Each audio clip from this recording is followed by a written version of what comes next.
On a windswept Fjord island hit by a sudden snowstorm, Ready Trek Survival tests essential bushcraft under real pressure.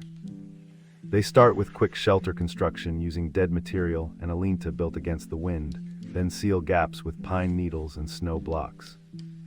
A controlled fire is lit with dry tinder and a spark from steel, showing ember care, fire management, and heat retention. Foraging is demonstrated with shellfish and edible seaweed, plus a map study for safe route finding and emergency signaling.